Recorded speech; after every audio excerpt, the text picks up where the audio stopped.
Hello? Hey, what's up? There we go. Hey, Now we're working. cool. I know. I'm Nice. It's all trying to working. work out the bugs, and I'm like, as I'm like turning it on, I'm trying to get the lighting. I was like, I think I'll open the window instead of just having like this light on the whole time. Oh, yeah, yeah. Well, I was like, oh, I'm gonna wear my glasses. And then as soon as I put it on, yeah, Just it just glaring you. shines like right back at my I look like a psycho. Right. No, I hope you can see it better. Hopefully, yeah, your vision's okay with it. hmm Okay, good. I actually they're glamour glasses. Oh, okay, Like you're good. You're yeah, good. yeah, yeah, yeah.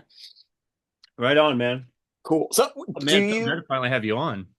Oh yeah, yeah. I'm glad to be on. It's like cool. Like when you sent me the email and Yeah. like I just saw the people are on there. It's like the first couple names I didn't recognize, and then I saw like that dude for just like coincidentally you had that guy from abandoned pools, and I was like Yeah. showing them to my wife like that day, like an Right. hour or two Really? before. Oh, Yeah, and I was like, oh my god, it's so weird. And it's just like, and then all these other important names, and I'm yeah. just like, why Yeah. do you want to talk to me? Oh no, Like, you're please come on. Like I no, it's not.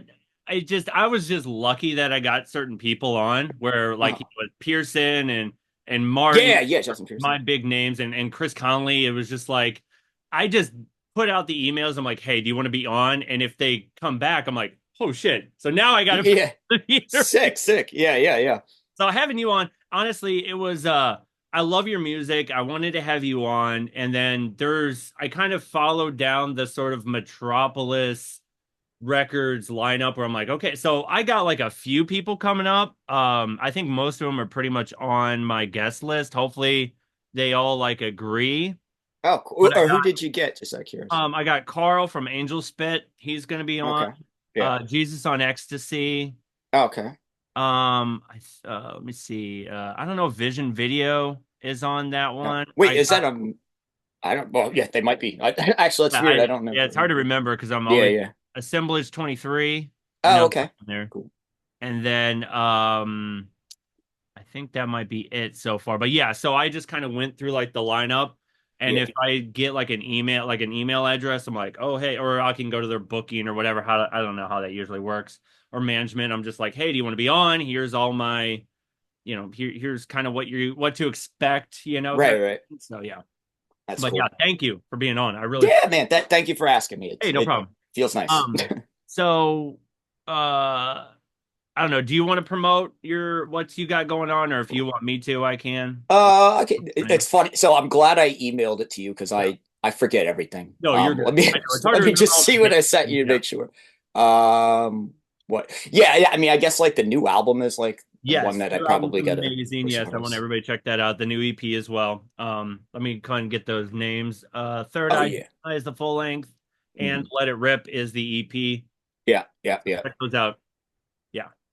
Sick, sick. Yeah, and then what we have like a few shows like next week, which is weird too, because for months we weren't doing nothing. And then it's I like we got played a show on Thursday and then yeah. Pittsburgh on the 14th with is it Noir and Yep. Red?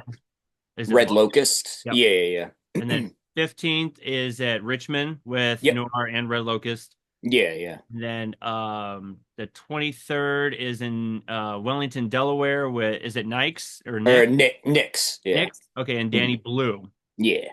And then you got a single with Nick's. Are you guys did you guys collaborate together? Yeah, it was like kind of what like 2 years ago. She had like ideas because she wanted to put another album together, and she basically had this scratch idea, and I built this song around it. There's like another ones to come out too, but it was just I don't know why. It just stuff was busy, so we Yeah. sat Oh, on it for no, I two get it. Yeah. years, Yeah. and then all of a sudden it's like, all right, it's coming out like right now, and so Yeah. so then it came out Saturday, and I was like, Yep. oh shit. That's So awesome. yeah, yeah, And then let me get Circuit Preacher. yeah. I think you did a track called Beneath You that's gonna be coming out on the 28th. Yeah, yeah. So Which it's I don't even think we like mentioned yet, but like it okay. shows up on all the like if Yeah, someone follows it and it's yeah, just like, oh yeah, we should probably say that's something. cool. And Yeah. congratulations on being Dark Force Fest, dude. Oh, thank you. Yeah, That yeah, yeah. lineup is ridiculously good, dude. If Oh yeah, I yeah. can travel and go see that, dude, I would. New Jersey, man, that must be one hell of a place to get because every year it's on one of those festivals where it's like, man, I would die to go there. Like the ones that they have in Vegas with like um is it Sick New World, and then Yeah, yeah, yeah. when we were young, like all these festivals come around, and it's like I would love to be on just to go see Those them, dude.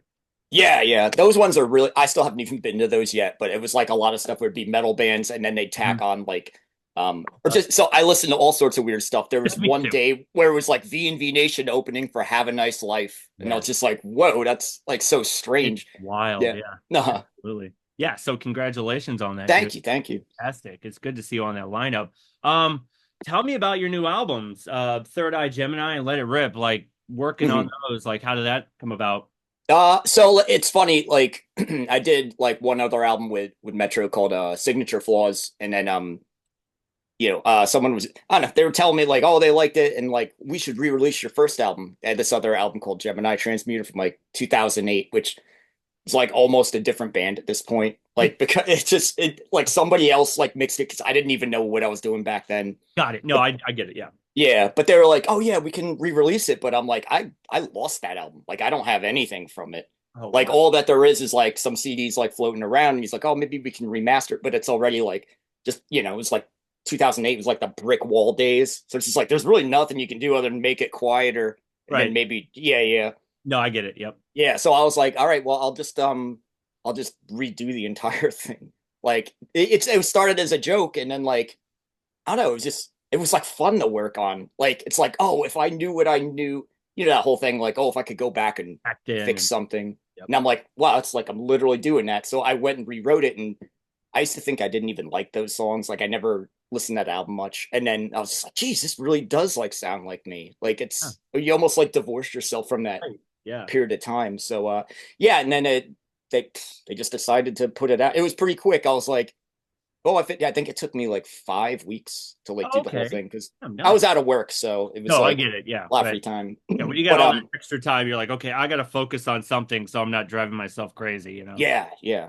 And then like from there, they're like, all right, let's put it out in September. It was like it's like real like I think it's like less than a year from when the last one came out. So Yeah. Yeah. It but was. also kept up on this. I have this like I feel like since I started doing stuff again, I've put out an album. Yeah, I've put out an album well, technically 1.3 albums every year. Yeah, So you do. I noticed you have a pretty wild. healthy lineup. Yeah. You keep yourself busy. That's amazing. So, Yeah, good. it's good too because I had like writer's block for like the longest time, and that drove me nuts. And then I started like a different band in 2016, something like that. It was like a shoegaze band, Oh, and I okay. was There you like, go. Yeah. yeah, and I was doing that, and then just ever since then, I don't know, I've been dialed in. So it's almost like I feel like I'm making up for lost time, I get it. but yeah, Absolutely. No, that's good. And it's been steady, like, because some people, when they'll be like, okay, I'm working on an album or working on something, it's just, so I'm not trying to like poke at other artists, but it's like, okay, this one kind of sounded rushed, but yours, every album consistently sounds so catchy. Like, you know how oh, to thanks, find a man. certain Yeah, sound. And I noticed with the album, Third Eye Gemini, the first song, Spite is Might, mhm. you got the Wendy Carlos Yes, modular bass sound. And I was just like, yeah, it just right when it hit, and I was like, you just know how to find certain elements where it's like, ooh, that sounds like, so oh man, you just have a thanks, great sound, you have a great way to write songs, and you do great. I was just thanks, man. you're doing Yeah, great, man. So, that's funny. That's you're the first person to say that too. That's exactly like what that sound I was going for. Because I Clockwork think I Orange, was yeah, watching like yeah, Clockwork Orange or yeah, something yeah. like that, and I was like, oh my god, I'd be sick to do something. And I even remember like the little thing. The song was mostly done, and then like I'm just like showing it to my wife, and then I was talking about like some of the little things there, and I was like, oh, we should do the Yeah, like, and then I was like, oh, now it's like that's it. That's like nailed it right there. So, it was perfect, man. It's so good. oh, Uh, thanks, man. Tell me about growing up. What were you listening to? Growing like it's weird. Like I remember was like the first thing I was into was like Guns N' Roses Okay. and Yeah. Def Leppard and stuff. And then I remember very like vividly like yeah, I had this younger sister and like we would like fight all the time. And I Mhm. remember us fighting and then or the video for Wish, Nine Inch Nails like came on. Yes. Yeah. And it changed both of our lives. Like we both Mhm.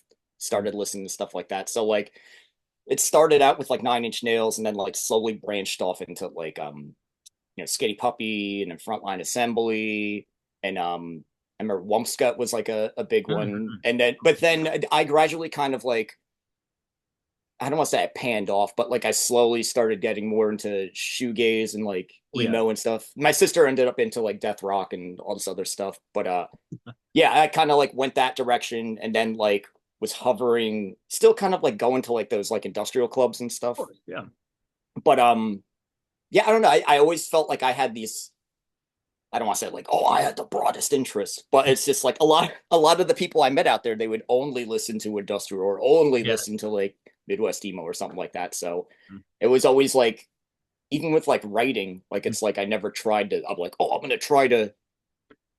I don't know. I'm gonna try to do something different. It was like I'm gonna try to do industrial, and then it accidentally have these other things just like Yep. broaden out of it, and Yep. which I don't know. I like it. So Yeah, you did a killer job with it because even some certain projects where it's like, oh, I want to go kind of in it because believe me, I for sure it was like, oh, I want to go in a post-punk direction or yeah, something. yeah, It's just like it seems like it just for me it was like a terrible ripoff of New Order or Joy Division or whatever. And it's just like, okay, this isn't working out for me. It's not quite where I want to get. So believe me, I understand where it's like I absorb so much music. Like I try not to be like sort of genre phobic, I guess, in a way. right, right, Where yeah, it's like I'll listen to Japanese noise or I'll listen to, take experimental or avant-garde and I absorb all that and just go, okay, how can I filter what I have now into music? You know what I'm saying? Without it yeah. Same. being like I'm trying to rip off, whatever.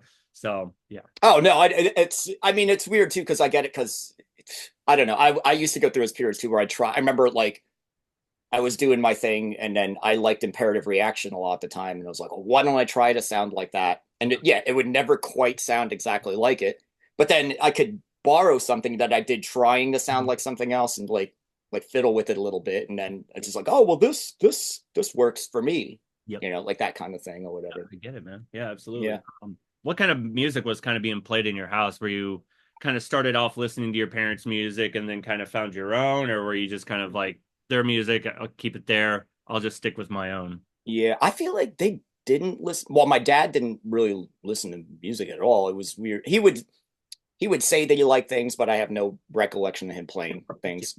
Yeah. Yeah, but my mother's from Brazil, and so like a Oh, lot of wow. this, a lot of the stuff she listened to was like I don't know. I would call it with samba music, stuff like Yeah. that or Yeah. whatever. Yeah. I know what you mean. Yeah. That yeah, yeah. And then she did like David Bowie and Oh, the Monkees and yep. things like Oh, yeah. that. So yeah, and so that was also a big thing for Yeah. like getting into Nine Inch Nails. I remember, he started working with David Bowie, and I was like, oh, I'm bridging these two things together Yeah.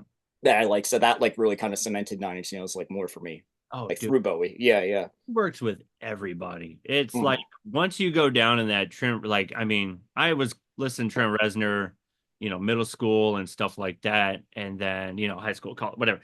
Ah, And you realize how much he's networked with so many people, oh yeah, yeah. with Bowie and Peter Murphy from Mhm. Bauhaus and stuff like that. And it's just like, again, if you start off like, okay, Nine Inch Nails, Trent Reznor, and then it's just this tree of like he's done music for video games and Yeah, now yeah. he's doing Sure. films and stuff. It's just like it goes deep. It's like a bottomless well when it comes to Trent. And Yeah, and I remember there's like that documentary about like how Interscape came together too, and yes, that was they a good documentary. Yeah. yeah, yeah, and they talk about how like he was so great because he was like everything in the box. He's like, I wrote the songs, I'm the front man, I'm producing it or whatever, and that's like, I think it's like a like, you know, Yeah. a respectable thing to do, whatever. And it's funny how that aspects of that like bleed or into this kind of music where everybody's their own producer and everybody's like their own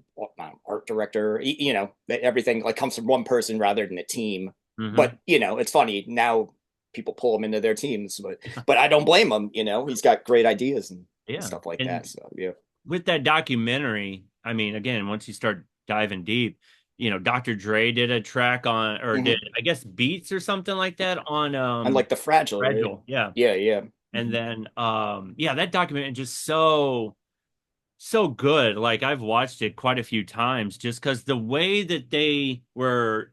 grasp the 90s when it was just like anything and everything was on the radio. It's so hard to go to kind of describe to like my kids about Mhm. 90s radio where you had hip hop, you had metal, you had industrial, you had, and they were all kind of in like It was early, all alternative. Like yeah. I remember. Yeah, yeah.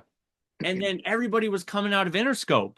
Uh-huh. Like, Nine Inch Nails, Marilyn Manson, Eminem, Dr. Dre, all these. And it's just like, because I was always fascinated with, the CD art and record art and whatever. And I'm like, oh, this is an Interscope. And then Interscope's branched into Nothing Records and Yeah, yeah. Fortune Records with Marilyn Manson. And then Aftermath and Shady and all, like, it just was like, you watch this and you're just like, it's so fascinating. I'm so glad that there's more documentaries out there that'll just be just information wheel. You know what I mean? Like I just Oh, well, I'm all about the details and everything, so it's always perfect for. I mean, that's how I find most of the stuff I like now. It's just like you get someone's name or whatever, and then you backtrack, like what else have they done and things like that, and then that goes Yep. branches out into everything that I end up finding is cool. So, Yeah. Oh man, that's great. but yeah, even speaking of nothing, right? I saw like Pig last night, and Pig's Oh, on what was Metropolis that? now. Tell me about that. It I was was looking that up. it was awesome. Yeah, it's weird. I haven't seen Pig since 1997, something like Okay. that. Yeah, it Solo was or like was it with KMFDM?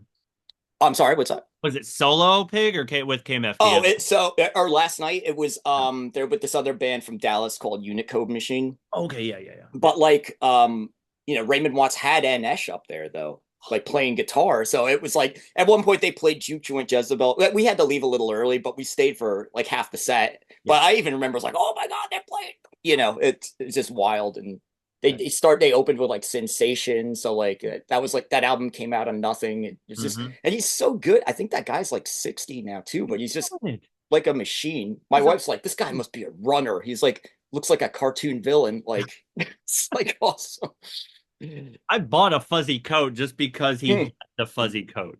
Yeah, yeah, yeah, Black one, yeah. I was just like, oh, I'm buying that now. And I saw it at Target, and I'm like, I'm getting that because it reminds me of, Raymond Watts. So it's yeah, yeah, so great. yeah. That dude was built to be on stage. I don't know. It's just Okay. perfect. Like, made it look like so effortless. Like sometimes I think when I'm on stage, I'm like, ooh, like turn my back, and this dude's just like up there, like I don't know. It Just just he looks just so good. has it. He has the vibe. Yeah, You know yeah. what I mean? It's Uh-huh. so great. It's just like you wish you like for me, I'm like, if I'm on stage, I wish I had a vibe, but I'm just like, just don't screw it up, doing Yeah, yeah. I feel like my vibe is turn my back, which I didn't even know I did until I watched the videos, and it's like, just like it's almost like I'm like you good, you yeah. good, and Yeah. then before I know it, half the show it's just like people like Jim Morrison like staring at his back Yeah, like staring the at whole his thing. back. Yeah, just the whole time. And we're like, do you want it? Yeah, Oh, all right. Yeah. yeah, yeah. Oh, that's great. Were you doing music in school? Like, did you take any music classes or was this all just Uh, hobby? yeah. Well, no, it was just kind of like like the standard stuff. Like I did saxophone in the band was Okay. like my first instrument. And then I had a guitar class that like just kind of taught me like the basic stuff that I had forgotten like until I took like lessons again in like 2014. And then I was like, oh okay, now I got this. But I feel like the first time I really started like making things or whatever was I moved to Philadelphia like 2001, Okay. and Yeah. me and my roommate were just kind of depressed, and he had all this. I guess I don't want to say all this money, but like Mhm. his grandparents died, and he got like Okay. some Yeah. money. He's like, I'm just getting an Inherited. Yeah. apartment. Yeah, and then so he was like really into this stuff, and he started with what was it called? Mod Plug Tracker. It's like Okay. Yeah. tracking software. So like it was really like not intuitive. Like you're like looking at the scrolling grid, like typing like C sharp Yeah. V86, Yeah. like, and then like trying to like turn samples in the song. So we would Mhm. just do that all day. Like the same thing. I had like trouble finding a job, but he's like, "Oh, rent's good for now." We only lived there like 6 months or whatever until Oh, like okay. money ran out. Got to go home. So, Yeah. Mhm. but yeah, I started that way, and then what else? Like what was it called? Rebirth. There's this thing Okay. called Yeah. Rebirth. Rebirth. You ever Oh, ask? dude. Reason. Yeah, That's my yeah, yeah. go-to is Reason. So that's, Oh, okay. yeah, I get Yeah, it. yeah. Yeah, and then from there I moved to well, at the time it was called Fruity Loops. Now it's like Mhm. FL Studio. And that was I wrote like the first album on that. Yeah. But I remember back then, like, people had like, what's the way to call it or whatever. Like if you weren't using certain DAWs, like it wasn't as respected. They're like, Oh this yeah, is for dude. kids. Yeah. It's like no, it's not. Like it's the end result is like what Just really whatever. matters. Yeah, whatever you have, use it. You know what I mean? Like it Yeah, doesn't yeah, matter. There's no aesthetic for, oh, I've mastered this or I've mastered that. It's like, no, just whatever's your go-to. That's why yeah, there's so much great variety, you know? yeah. I mean, the irony now is I think that like FL Studio is considered like really serious for like hip hop artists and things like that. So, and it is. I've like checked it out. Mhm. I'm like, man, it's way better. Like has VST support now and everything like that. So, Yeah, everything's oh, been more upgraded. I was talking with one artist and he was like, yeah, I started off using Sony Acid Pro, like oh, just I remember that too. yeah, Yeah, it was yeah, mostly just, like sort of samples, and then you can, manipulate and, whatever certain samples and still even hook up certain plugins or whatever with it. But yeah, I Mhm. mean, whatever's your thing, just fucking use it. That's how I've always seen it. So, Yeah, yeah. And since then, it's funny that like I've moved to Cubase and now it's weird. Occasionally, you'll still get people like Cubase that still exists. It's just like it's just as like relevant as anything else right now. It's just a oh, different skin on it. yep. Oh Yeah, yeah, yeah. yeah, definitely. Were you in any other projects before GenCAB, or was that just kind of your Yeah, so the first thing I was in was this thing called like Eric Vane. It was my buddy Ronnie, and it was kind of like a post-punk thing. We used to say it kind of reminded people of Echo and the Bunnymen and Tom Waits. okay, And yeah. like I started playing bass on that, but it was like I didn't really know how to play bass. It's funny how it actually came about was we would just play Guitar Hero all the time.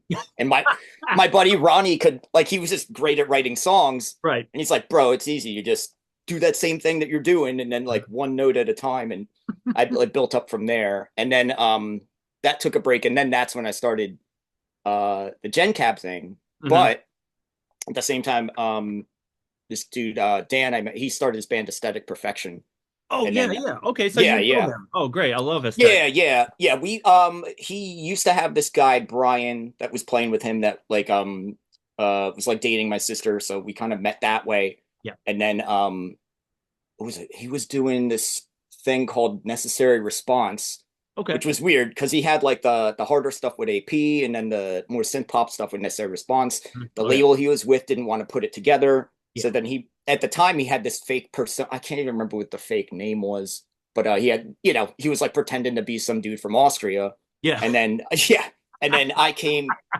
on and yeah, it was like he's like okay, here's the songs. I learned how to play the songs, and I guess a lot of people would just fake keyboards and stuff Right. at that time. But I was like, well, no, I'm supposed to learn it, right? Right, of course. And yeah, and then so it went on from there. I joined AP, and then my buddy Tim, who was playing drums in still playing drums now Oh good. in GenCAB. Hmm. Yeah, I brought him over because like, hey, we should get a drummer. We should make it a full band. Yes. And then GenCAB just kind of stopped because we were in our 20s. Like at least me and Tim had never really done anything like crazy, but it's just like, oh man, like you can go to Europe like for free, like so everything just turned into like focusing on that, Yeah. and then God, what happened after that? Yeah, then I don't know, I just stopped music for like a few years. Hmm. Like I had to like catch up on bills because I was Yeah. not No, I get it. Yeah. Oh yeah. very financially responsible. Yeah, Yes. yeah, No, I get it. yeah. And then yeah, learned guitar and then what was it? I had rejoined AP in 2014, did that tour, liked it, wanted to keep doing it. So I was like, oh, I should like, finally learn guitar since I remember like that band Nothing was like coming up and I was like, oh man, this kind of stuff would be awesome to do. So I started this thing Crown to Pity. Oh cool. And yeah, yeah. And then that went until about the pandemic. Like as soon as the Hmm. pandemic started, we actually had a show booked um right before everything like locked down and then Yeah. kind of like killed everything. Yeah, it kills the vibe, doesn't it? Yeah, yeah, yeah. Well, yeah, a lot more than just that Right. silly Oh no, band. I get it. Yeah, Right. yeah. So well, cool, man. I mean, killing it, dude. How'd you come Oh, up with the thanks. name Jed and Cab? It's funny. I would change it now, but like back when I was a kid, like it was well, oh, that's right. I had this other project. Well, two of them. One was called Jaja Geborschen. It was more Okay. like break beats and like chaos and stuff. But I was like, oh, it'd be great if I could do something with my friends. And I started like getting all these doodles together and stuff like that. And I was like, okay, if I find people who want to work on it, Mhm. we'll call it this collective, like it almost how like Pigface was, where like you bring in Okay, all these people like just a and for group whatever. of Yeah, like a yeah. super And that's band. why, Yeah, yeah. And that's why it was like that's like generation came from. And then like, it's just funny how back then, like it was all about cable. It was before the internet was like, so beat into us. Like yeah. now almost nobody has cable anymore. But No, everything's all Wi-Fi now. Yeah. yeah, yeah. So it started with that. And then when I started writing stuff again, I actually wanted to change the name to Dead Man's Bastard Mhm. because it's like a Game of Thrones thing. Yeah, That was, but I was like, oh my god, I love that phrase. that's. Um, but I signed with this label NGP, and Mhm. one of the guys that remembered my first album was like, oh, maybe we can capitalize on, if you call it GenCAB again, like we can capitalize on that. And it took a little while to build steam. I mean, there weren't that many people into it to begin with, Of but course. it did help. I mean, Yeah. people every once in a while I bump into someone, they're like, "Oh, I had that first album," like, or the weirdest thing, they'll be like, "I had that in high school," and I'm like, "You had that in high school?" Like, and they're like 30 or something now. Yeah. That was 15, 16 years ago. Yeah. Yeah, Yeah, it's absolutely. wild. Damn, that's crazy. Besides music, what do you do during your downtime? Are you read or watch movies, TV shows? What have you been up to? Uh, I recently got into baking. Oh, no shit. That's Yeah, awesome. yeah, yeah, yeah. Well, bread specifically. Oh yeah. Because I used to be a beer maker. Oh, okay, there you And go. it's Yeah. what, yeah, that was like fun, but like, trying to, yeah, I don't know, like you don't want to. Well, I do drink a lot, but you're constantly drinking when you're making like 2 cases of beer at a time. Right. And I was just trying to find a way to Utilize like it. my favorite.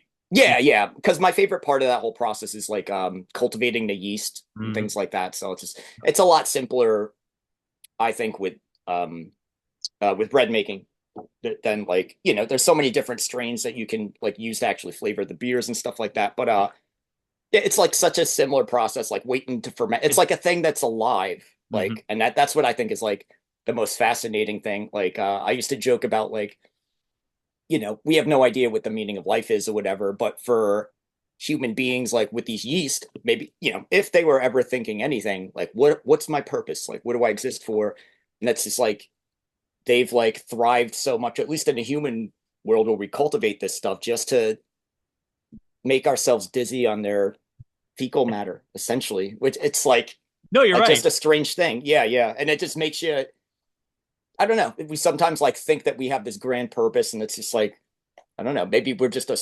smaller part of a huger thing. And it's humbling, I think. No, I get it because I know when you kind of look into how other animals and other species find a way to get drunk or get stoned Yeah, on things, like yeah, yeah. it's like, monkeys will find they'll smell certain fruits and drink Hmm. and it'll get them drunk, or Yeah, certain bears will try and find, certain mushrooms so they can just kind of feel, yeah, it's like we all have this sort of inherent of what can we either do to just, relax, or what can we do to expand our consciousness. yeah. So I mean, Well, being a even father of three, I'm not like, koalas. hey, let's all Yeah. take, mushrooms and blah, but I've Oh always no, yeah, been yeah. like, let's be respectful for what we have and don't just, let something control it. You know what I mean? Like, yeah. Yeah, yeah. Oh yeah. But yeah, But yeah, it's nice to get that little I don't want to say separation. Like it takes you out of like the current moment for a it little does. bit. Yeah. And No, yeah, I yeah. no, that's great. So bread, awesome. Was that Yeah. like did you read a book, or was it just like something you were looking It up was online? it was like totally accident. So my wife got COVID. I don't know. Everyone gets COVID all the Oh, time everybody now. gets it. We all But have it. yeah. But she got it earlier this year, and I don't know why we were still locked in that headspace, like got to separate. Like even though we've had our shots and Yeah, of like course. we're all good and everything like Yeah. that. But I don't know why, but we did it anyway. Separate for a couple days, like her in the bedroom and then me in the living room, Hmm. and then I was watching The Bear a lot, There you and go. yeah, that Oh, show, and is that how you got Let It Rip? that is how I I was got. going to Yeah, ask yeah, you yeah. that. I I love the bear. I was like, yeah, was yeah. that how we got Let It Rip? Because that is such a bear thing. Yeah. Yeah, but I told everyone it was like, oh, let it rest in peace. But it was from The Bear. Yeah, because there was like a lot of stuff in that show that like, well, especially like with Richie, like that Mhm. Forks episode. Like I resonated with Ah, being in my 40s and like I don't know what I'm supposed to do, and then like he finds something he's good at, and like and then even that whole theme of like almost getting like getting good at something out of spite. Like not that like oh god, what's his name now? Jeremy Allen hear me likes down. yeah. How like Yeah. yeah, like how his brother didn't let him work in the shop, and then he was like, "Well, I'm just gonna be like the best chef I possibly can." Like that, like getting good out of spite and Yeah. everything. So yeah, all that stuff resonated with me. And then at the same time, I'm like, well, maybe there's something I can make. And of course, it's just like, oh, we got yeast, we got flour, we got salt, got water. I can make bread. Yeah. And then it went on like I was making I don't know, like 6 loaves a week for like a few months. Now I'm down to like two a week, just Just because I don't want to load up like. on bread. It's just nothing but Oh my god, carbohydrates. yeah. Well, that's what I was. It's funny. Yeah, I feel like I've gained like 12 pounds or something like since I started doing that, and it's probably just I bread at every meal, bread at every meal. No, that's okay. No, that's it's so good to like, find like make bread or create something. I love it. Like if I have a weekend where I'm not working, Mhm, I'll try and just make something for the family because, if I'm an evening worker, like I'll do second shift, so the kids come home, from school. My wife's a stay-home mom, so mhm. she'll, take part with the kids and, help them with their homework and da da da. But if I got a weekend where it's just like, hey, I'll cook this or make that, make some spaghetti, make chili, whatever it might be, it just feels good to be like, I made this with my bare hands, that. Yeah. So, it's such a inherent thing where it's like us. I've made a thing. Yeah. Or So not only that though, too. It's like I know that it's not like I have a standard rock band, so it's like if I show my music to someone or anyone, they might not like it because everyone likes something different. right, But of course. like making bread, even yeah, well, even especially versus beer, like I can give bread to anyone. Anybody. And yeah, and then they unless they're have like celiacs or something like that. But like for Yeah. the most part, it's like worked out well. And like I remember giving bread to my friend's daughter, and she's Mhm. like you could tell she really liked it. That thing where the kid gets quiet, like because even you're like still kind of a stranger, but Mhm. like I get it. she's just looking at me and like just keeps eating it. And I was like, man, she loves it. Like, and then, eventually started talking and stuff. Yep. But yeah, it was just a nice feeling. I was like, wow, this is something that like most people like could enjoy. Yeah, I mean, if they like the bread, I don't want to say I think it's the greatest bread in the world, No, I personally. think it's But great. yeah. But There yeah, was it's nice. Something that can finally, reach pretty broadly, I guess. no, and that's one thing I learned with Martin when I was talking with him. He was like, instead of just handing people CDs all the time, make them bread, let them get to know you. Like he was like, one person made cookies, made cupcakes, and was just like, here. And people love accepting free food, but then even then, just be like, oh, by the way, I have this band or I have this project going on, or like he was like, that's probably a great way to interact with people instead of just being like, here's my CD, here's my Yeah. flyer, or whatever it might be. I was just like, wow, I never really thought about that. Yeah. Yeah. Well, actually, that's funny. I haven't thought about presenting it like that either. I probably should though, because that was a one joke. They're like, "Oh, you should sell bread at your merch booth." And it's just like I couldn't have. Yeah, but so much. That would be such an effort. Like, Wild, yeah. Oh, just keep. What if yeah, like everyone's like, no, we want your fucking bread, So you're they just just show for the trying to be bread. a It's like baker sold and a out, man. musician. Sorry. Yeah, like rolling with like an extra van with like all the trays, and it's just like, here we go. We got 20 today, and that's it. Just a gear van and bread van. Just like you're like, all right, we're loading up. Let's go. Yeah, it's like, well, the bread business is successful and it keeps the band afloat, but the band's not doing so good. Yeah. Oh man, do you have any other like artistic hobbies? Like, do you art or I'm trying to think. I feel like everything has just been funneled into this like Mhm. lately or whatever. Like I wanted to. I mean, I love like it's funny even talking about like the detail things. I love like diving into like how movies are made and things like that. And so at Yeah. one point I thought maybe that would be something fun to try and do, but I just it just feels like starting from like I remember starting music and not knowing anything at all I was doing. Then you gradually pick up all this stuff, and I feel like with video it's even more. So Yeah, because when I first started doing music, I wanted to go into film yeah. because I took like a class in high school where it was like movie making something or other, or music, film appreciation, and then it was like music making one or whatever, or movie making one. Mhm. So I was like, oh, I like this. And then I kind of started diving into, reading all the books and everything like that. I'm like, this is really financially draining to be Oh part yeah, of yeah, yeah. people. You got to get that, like I don't mind writing like a script where it's like, okay, I can do a screenplay or blah, blah, blah. I can focus on a thing, but when it's like, okay, now I got to pay for this, I got to pay for that, I got to find this, find that.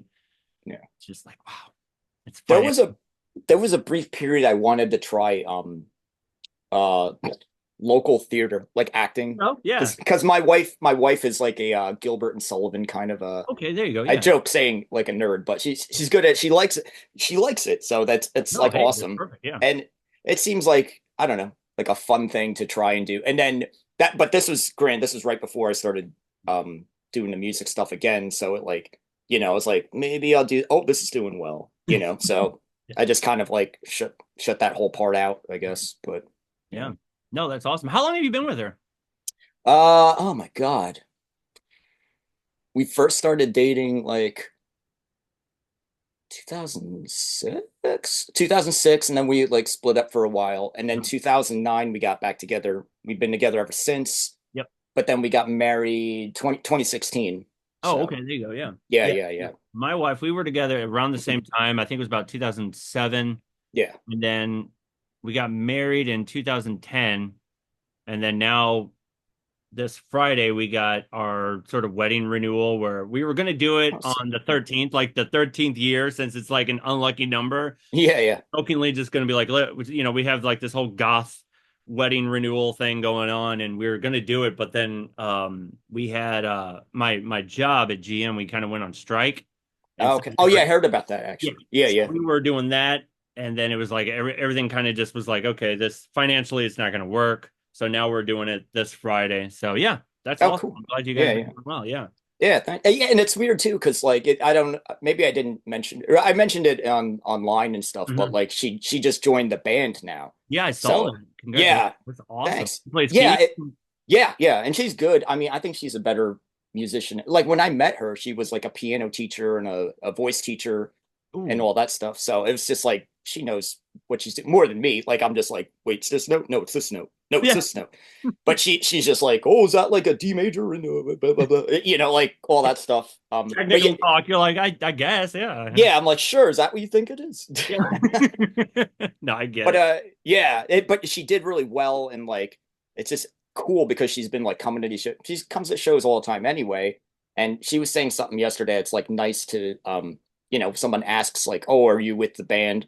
She's Mhm. like, "It's nice to be like, oh, I am the Man. I am the band now," or like oh yeah, I'm not just with, because the way that people they never know what that means. Like, are you married? Is that your girlfriend? Or you just banging this guy? Right. Anything like that. So Yeah. it a perspective I had never like even thought about, but it's like wear the ring all the time anyway. Like you hope that Yep. people won't be weird. So No, I get it because even yeah. like with certain shows that the fan base gets a little too what's the word I'm looking for? Obsessive, especially females are kind of drawn. Oh yeah, yeah, You yeah, know what I yeah. mean? And I've had this happen at one show that I had recently where it was this girl. I'm not going to say girl because she wasn't young. She was an older woman and Hmm. she was by herself. And I did a show and she sat through everybody's set, but she showed up for mine and she's standing. I don't even know who this person is. Yeah, yeah, Their front row just the whole time and then walks away. And it was just really we and she found me online and was just like, oh my god, I love it. Like it was just, oh, it's endearing, but it's good to for them to be like, look, thank you, I'm glad you love my music, but like I'm married, I'm taken. yeah, This yeah, yeah, women tend to get drawn to artistic, men who kind of take a hold of their own thing, and it's just like, I don't know. It's humbling yet just kind of unsettling at the same time. And yeah. you know what I mean? You know what I I've mean? I've had some people say like weird thing, and they know that I'm Yeah, married and stuff like of that. course. Usually it's yeah, I try to ignore it, and then if it ever gets out of line, like just shut it down in the nicest way I Cut down can. quickly. Yeah, yeah. But like I can imagine I sometimes think it must be worse for female artists though. So that's one thing I'm Yes. like a little worried, like how she, because my wife's like very private, like even more private than me, and Hmm. like, I she might find out how weird it is, and so because she's even told me like sometimes she'll just be at shows like standing around waiting, for us to play, and she's like, I can feel some creep's eyes on me, like, and it's like they've been there for like looking at me, like just like for like 20 minutes and stuff like that. So Yeah. I'm like hoping, she doesn't have to go through that too, because yeah, it Right. sucks. Oh yeah, especially Yeah. certain females. I mean, I've been trying to get more female people on the show just because I like to have their perspective Yeah, on yeah. things, and yeah, it's got to be just one of those nerve-wracking where it just uh, staring at you the whole time, and just Yeah, yeah, okay, yeah. I feel unsettled by this person's vibe. You know what Oh, I mean? stalkers and yeah, like I have like yeah, other female artist friends that like I've done shows with, and Mm. like we roll into a city. She's like, hey, when we go here, there's gonna be this like look out for this guy because like he's been sending me weird things, and that's always always more unnerving for them, but For sure, yeah. At least yeah. some men can just kind of be like, okay, but Hmm. men kind of have this domineering, just kind of vibe, and it's just like, okay, that's you've come far enough. You know what I mean? Oh, Yeah, yeah, yeah. no, man, it's got to be awful. It's got to be terrible. So, how has your sound evolved since you first started? Oh, so like the first one, I was like more interested, yeah, in getting the songs out. Yeah. So I didn't really want to take the time to like learn how to mix or anything. And that's why I No, like I get had it. like a buddy. But Mhm. it's weird like you have a certain way it sounds in your head. Mhm. And I remember with that first album in particular, like it came out okay. Like I can't like knock how it sounded, but it wasn't exactly how I wanted it to sound. So that between that and I had like no confidence whatsoever singing. Mhm. So like I found out, later, naturally, my voice is like higher than the stuff I was listening to. Everyone's like, "Boo, boo, boo," so I'm like, that's what I have to do. But my voice sounds horrible like that. Mhm. I couldn't scream. Like I liked a lot of stuff with screaming. And so that was like, just sucked all the life. I'm like, well, maybe I'll be a little more tame with it or timid with it or whatever. And then just gradually, um, well, actually with the other prop. So when I was doing that kind of pity thing, Yeah. we recorded one album with a guy and it sounded great. And I remember the one time he's like, I'll try this take higher. And like we did it. And I was like, oh my God, that felt so good. Like it was easier to do, Yeah. like and everything like that. And from that point on, I started like learning how to produce everything. And then that made life a lot easier. Well, between that and computers getting better, like Yes. because I don't know, I just stack a lot of stuff in all my songs. Mhm. And it used to be like the computer would just like kind of like well, yeah, you make music. Sometimes you get too much going on. It's just like, Starts lagging. Yeah. yeah, Yeah. and you can't like listen to it. Like now I have like a decent computer, so I can do that, or I know now to like break things down into stems. But just from the sheer fact that I have an idea of how to mix, now I like producing. It's so weird. And engineering and mixing, it's Mhm. like, I mean, I guess I like both things like equally now. Whereas before, I was like, I don't care. This isn't not something I'm into. Right. That like really helped.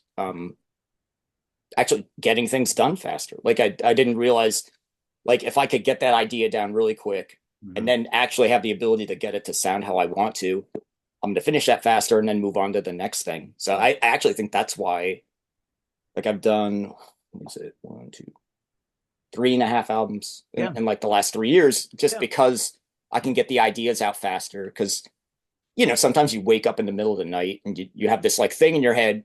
Actually, it happened the other day. For some reason, I thought it was what is that Chapel Roan song? Good Luck Babe or something. Mhm. In my head, I thought that's what it was. And then I listened to it when I woke up. I was like, that wasn't it. And I was like, fuck, I should have gotten that down, I hate when that But happens. yeah, Yeah. yeah, There's yeah. all It's like it's nice, but yeah, I don't want to. I mean, I should. You bust out of bed 3:30 in the morning, like oh, real quick. Like just like get it down simply for like an hour and then go back to sleep or whatever. But yeah, I don't know that's helped. And then like even with having that other band, like I've kind of, or at least on the previous album, Signature Flaws or whatever, I tried to that was the one time I like actively tried to blend. Like, what if I made, both bands the same thing or whatever? And Mhm. yeah. And that, I don't know, it was just it was nice to feel the freedom of like, I don't want to say being allowed, like I could do whatever I want, but like it felt like more like I had permission from other people that liked my band to like go and do that than other than like, do something with a dancey beat. So it's pretty cool. Chance. I've always Yeah. that was drove me nuts where because I was doing a lot of remixes and stuff, and everybody liked to remix this, remix that. Oh, yeah, yeah, yeah, You do yeah. a thing like this is my, and it's like no, make it upbeat, make it dancey, make it catchy. And I'm just like, can I focus on what I want to do that's in my head that won't leave me alone? Like, Yeah, yeah. Oh, wait, so people were harassing you about the remixes you did for them to no, change it? not really. It was just like Uh, I would do remixes for fun of like popular songs just to oh, kind of okay. get the mix of like if I'm doing something and then just be like, okay, here I remix this Katy Perry or One Republic or whatever it may be, Oh, yeah. Okay. just to kind of go, kind of shift the sound where it's like, okay, this is industrial or electro or whatever it may be, and then it's like, okay, here's a pop song, and they're just Yeah. like, oh, like you know what I mean? So it's like they like the wow moment and they want more of it where it's like Mhm. okay now start remixing this so start adding this into your set and it's just like you know what I'm not feeling it right now Yeah, yeah. I so, think it's funny too with like the way covers have gone in the past like God, I don't know, 10, 15 years. Where well, no, I'm thinking specifically of Donnie Darko. I forget mhm. who does that cover of Mad World or whatever. And Yeah, then yeah, so that slowed down depressed version or ooh, the something. Yeah, slowdown. they even did in that Batman movie with something that was something in the way. Something in the way. Yeah, it might be. Yeah. They Yeah, love it's doing yeah, that. it's like becomes such a thing. Everyone's like, no, make it depressing, make it sadder, make it slower. Movie trailers love doing that. I was doing this whole thing about movie trailer tropes where it's like okay let's and during the trailer let's have a slowed down version of this, Yeah. a slow down version of that. And it's like, yeah, now there's covers of slow down versions all over. Yeah, yeah. Oh man. What was the most memorable gig that you've ever played? Do you have a story on? Ooh. Oh, yeah. Actually, this was like recently, or within 2 years. So, when was it? October. Was it October? Well, the tour started October 2020. I went on tour with Aesthetic Perfection and Josie Pace, and then my band. So in a way, it was funny. It's just like, wow, I'm opening for my old band, like But your kind of buddies, yeah, thing. your friends, yeah. Yeah, yeah. And the whole joke was, it was a couple like Josie Pace that was their first tour, and then we had a bunch of people on crew. It was like their first tour, and everyone was like getting COVID beforehand. And I was like, well, thank goodness they're getting it now and not later. And Yeah. I remember I was like, who's going to be the first person to leave? Just like almost like we're ribbing him. And then I got COVID like 6 days Oh, later, good. like into the tour. It was ridiculous. So I got COVID. I was in Cincinnati. Yeah, Cincinnati. And I remember, I was blowing out my voice and everything just because I was singing hard anyway. And we're all taking COVID tests just to be safe. And I was like, how funny would this be if you know, if like I ended up having COVID and that was the reason.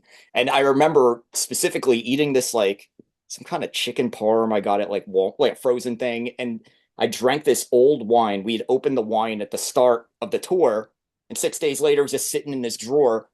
And we're all like, oh, it's probably vinegar by now. It's like, I don't care, I'll drink it. And of course I'm drinking, I'm like, tastes fine to me. And then I take the COVID test and it's like, you got COVID, and everyone floods off the bus. They're like, no. So I ended up like going to a hotel, and then I had to drive home I live just outside of Philadelphia. So it took me like, I don't know, like 10 hours or something like that. Waited 2 weeks, felt fine. And the only thing I really had going on besides the voice, which is probably my fault, I'm like screaming and hollering and stuff like that, was that I couldn't taste anything. So but yeah, 2 weeks went by, fly back to Seattle, go through everything, and then I think by the time we got to El Paso, I just noticed that like I couldn't hear out of my one ear. And I was like, oh, what's going on? Like really bizarre. And then we have the 1 day off in like Fort Worth or whatever, and I started getting really sick. Like I was like, uh-oh, something's going on. I'm like, it can't be COVID though, because I just had it. Hmm. Um we get to Dallas, and then remember going through sound check, and then this year was starting to go. Like I could only hear like a little bit out of it. And I'm like, oh my God, what do I do? At the same time, I feel like I'm dying. Like I remember like I'm so irresponsible. Like I was like, all right, maybe I'll slam a beer, I'll feel better. Which Oh and God. it only made it worse. So I do that, and then at Dallas, I'm like lying on the floor, like just like hot flashing, and like I'm feeling like I'm gonna drop. And I'm like, dude, there's a very good chance I might like pass out, Yeah. like if I do this. And then at the same time, though, there was like a couple of like I was talking about like the one kid, like, oh, I listened to that album in high school. That this one guy, Josh, he was at that show. He'd never seen me before, and I was like, oh, I really got to like I got to push perform it for for him. Josh. Yeah. Yeah. So I did the show. It went good. It was one of the. I mean, other than the beer I had in the morning, like I didn't have any. I usually have just like a drink or two to loosen up, Yeah. but I didn't have anything. Went through the show. It went awesome. I had to turn my in-ear pack like all the way to the max, like because Wow. I could only like hear out this one ear. It went great. Even though everyone was like, man, maybe you should just take tonight off. I ran to the trailer. I cried. Like I cried so hard. I was like, I can't believe that went so good. Oh, Went inside, um, and then sold merch like till the rest of the time.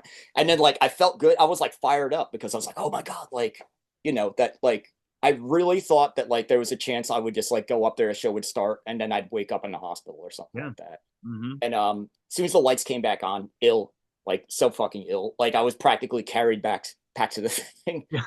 So and then yeah, after that, that because of that, that's like my favorite show I ever did because I was Mhm. like, I really thought that like I was done. Power through the storm. You know what I mean? Like, Yeah, yeah, yeah. But then I couldn't take it after that. So like yeah, next day went to Austin, same thing, we set up sound check, but then I couldn't hear anything.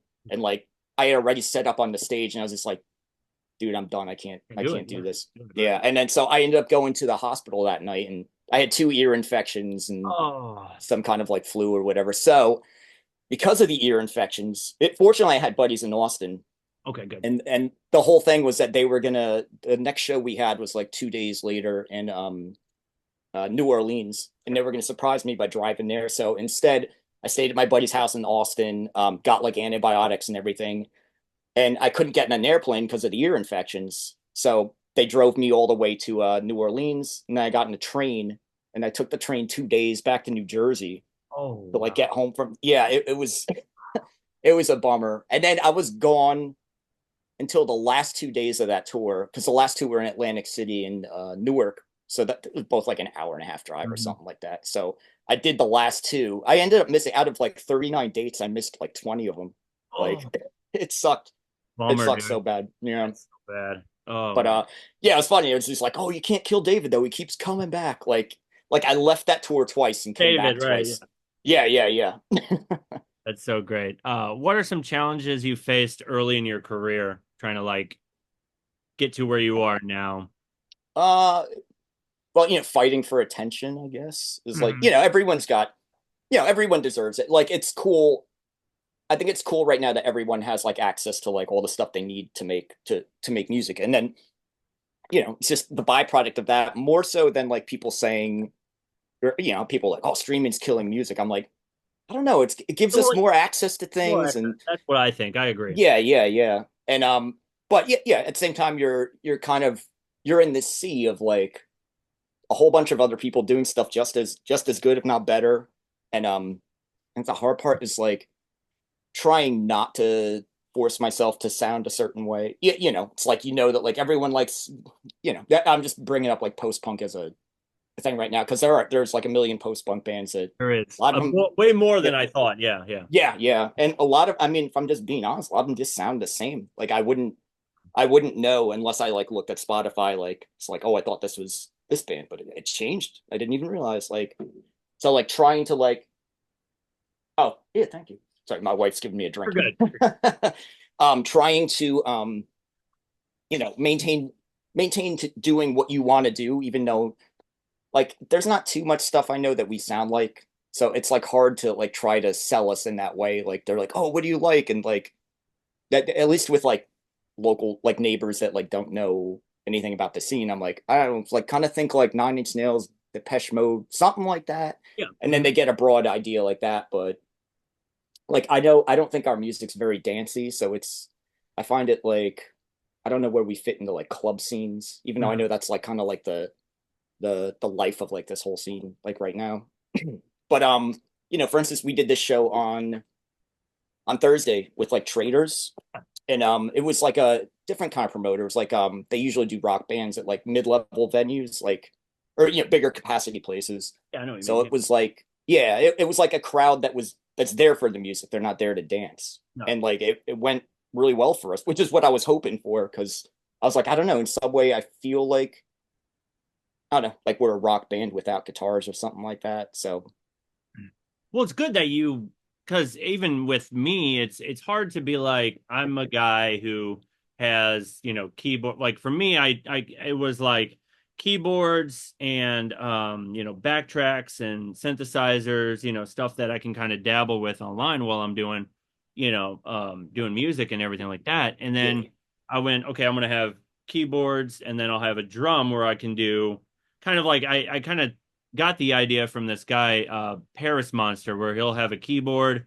and he'll kind of play drums while he's doing it. So I'm kind of going, how can I get like a live attention instead of just being the guy behind a keyboard or being yeah, behind a laptop? How can I expand my sound, but also kind of be like, oh, he does a live thing. He yeah. plays live instruments. You know what I mean? So I can see where it's hard to get like that sort of attention, online. And then even then, like, I mean, it's great that you found, you got your wife playing keys and then you got a drummer and stuff like that. Like, you know, and then, Yeah, yeah. I feel like it's weird. Like, well, even when we were doing so before that, it was most of the shows were just me and my drummer, and then I'd have a keyboard on the side, and then like every once in a while I could play a part. I didn't realize until like watching some of the videos from Thursday, like how just actually like having like my wife like constantly playing keyboard, and then I have like a small like bass station, so I can run over and do like the leads and like things like that.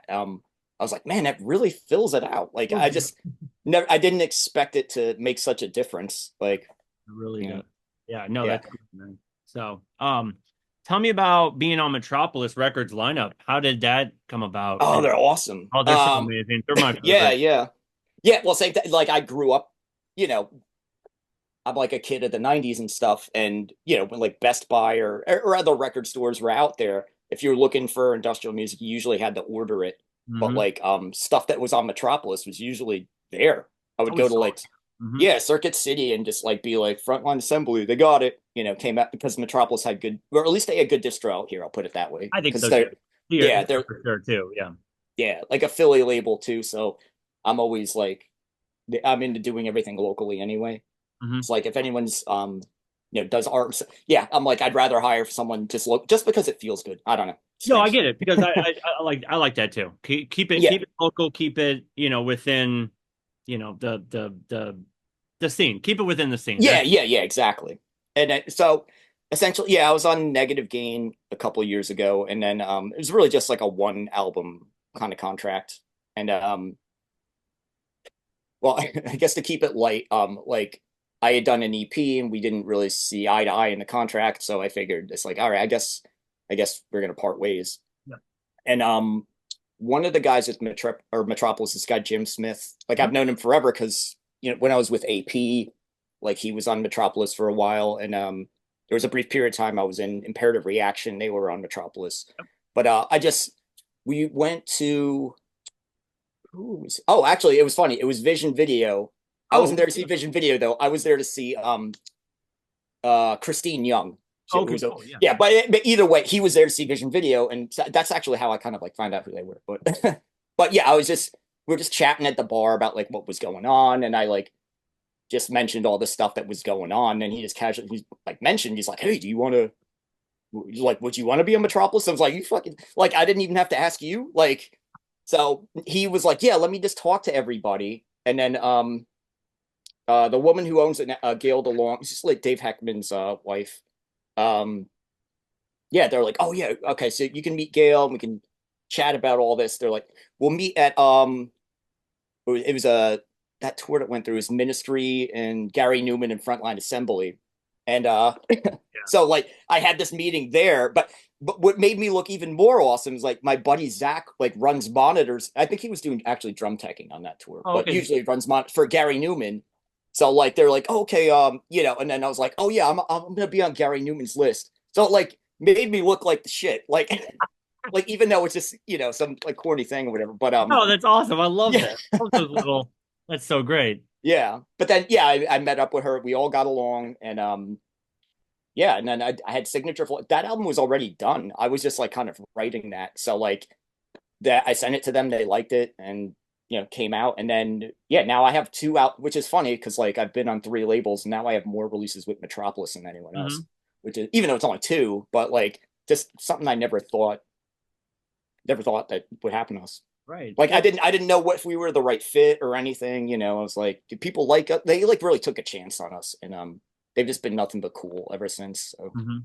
yeah, yeah. Well, it's been solid lineups and with it's got to be cool to be like on that same roster when you're it's KMFDM and I think Skinny Puppy has a few with them. Mhm.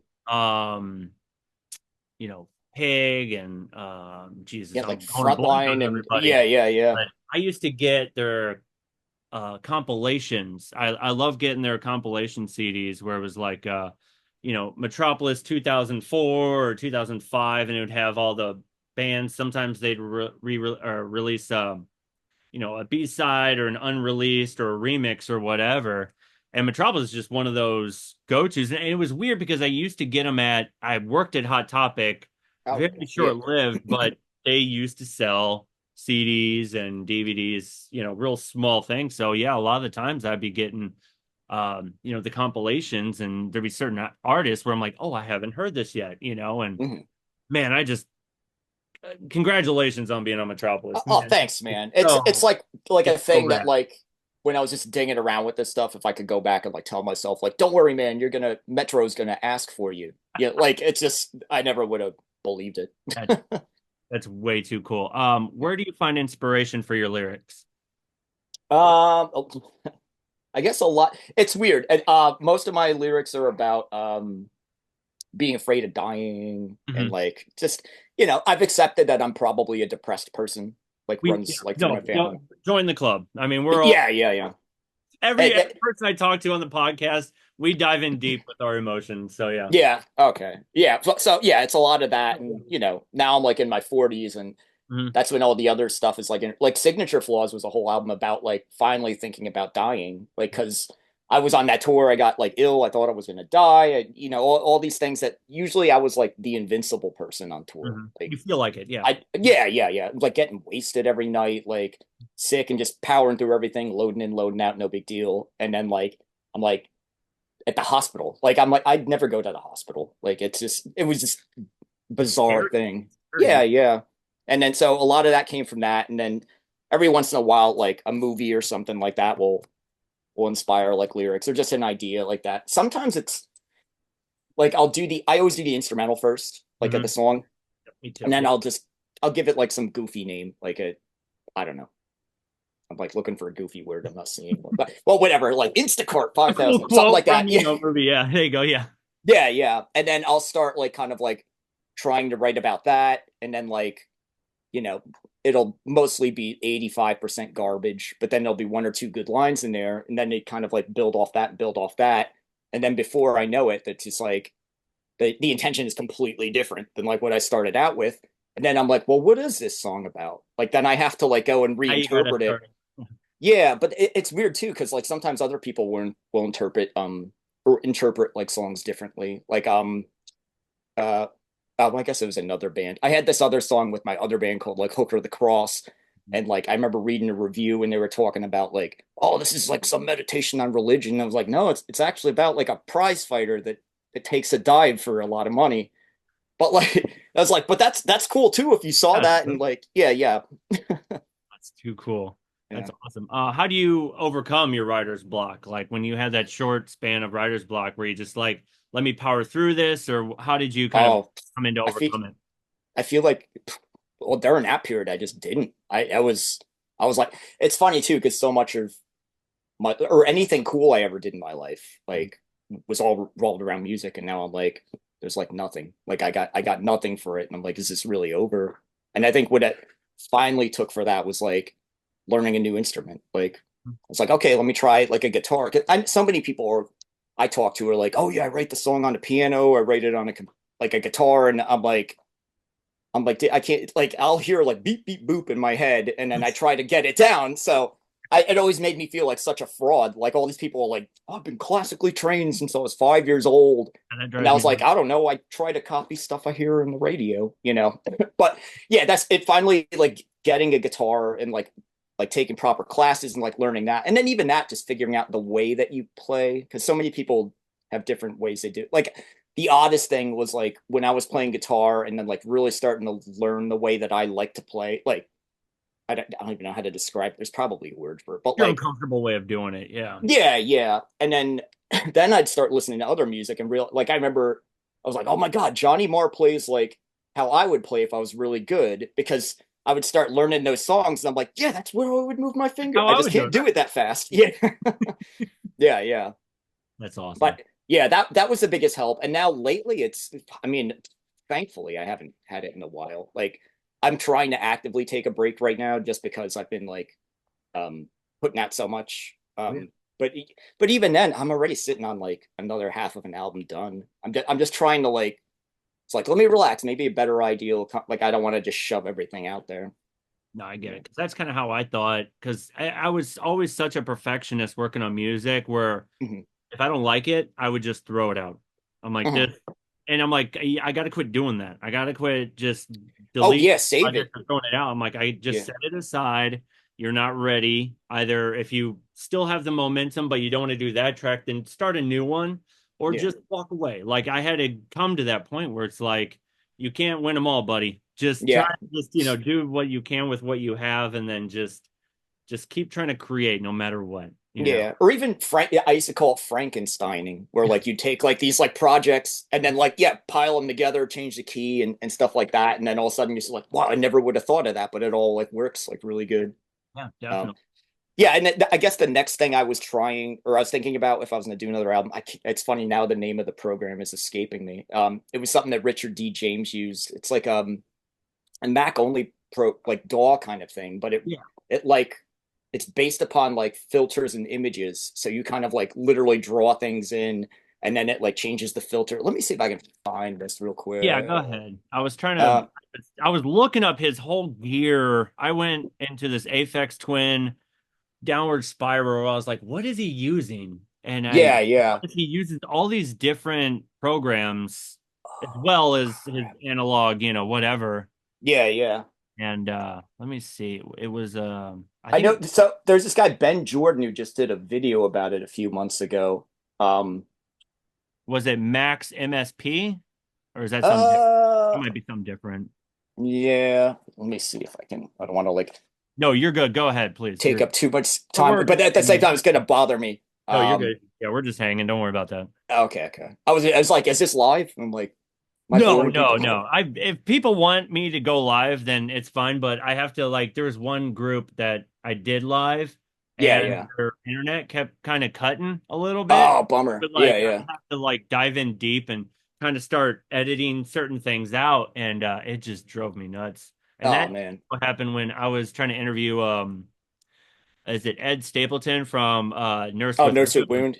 Oh, okay. and I had to cut it because his phone kept cutting out because I had to Oh, right. He did call. it on the phone, right? I watched some of that one. Yeah. Yeah, he did it on the phone because he doesn't have computers. He doesn't use computers, none of that. He doesn't Really? Zoom or anything. So he's like, "Oh, you just call me on my phone." And I had to I had to do oversea charges with my phone, so I had to pay the bill that we were on the phone with. Oh But my God. Yeah. phone kept cutting out because there was a storm out there in Ireland. He's like, "Oh, I got a storm going on, so let me go into my barn or whatever." And the phone still kept cutting out, and it just totally like it was a great talk, but it just kind of muddled everything, you know, the whole interview process. So believe me, That sucks. it's Yeah. us looking up information. I'm fine with whatever. Oh, I found it, Hey, thankfully. go ahead. Yeah, it's called Metasynth. Metasynth. Okay, yeah, yeah, yeah. Yeah, it's funny. I'm like giving away this. I was like, this is what I wanted my next album to be all done on that with me not knowing how it works. And then I kind of wanted to, I don't know, I guess make it like a Gridlock meets, God, what's that fucking guy? Connor Oberst, like Connor Oberst Yeah, versus yeah, yeah, yeah. Gridlock kind of thing. Yeah, yeah. Um, Actually, on Signature Flaw, there's a track. Oh yeah, Signature Flaws True or Two is the track. I wanted to do an album all just like that one track, but For sure. like just kind of flowing through it or whatever. But Yeah. yeah. How do you collaborate with other musicians and producers in the studio? So far it's been lucky because I never know the right way. Like I tried to do it with friends before, where they would start working on something, and I'd try to put something in, and then they'd be like, "Nah, get rid of my thing," and I was like, "Man, maybe this isn't for me." But Eh, yeah, yeah. But then I just did this track with or Bara Hari. Her mhm. name's Sam Franco. You might want to talk to her. She's a really interesting Yeah, I'll person take note too. of that. Yeah, But absolutely. yeah, we did this song on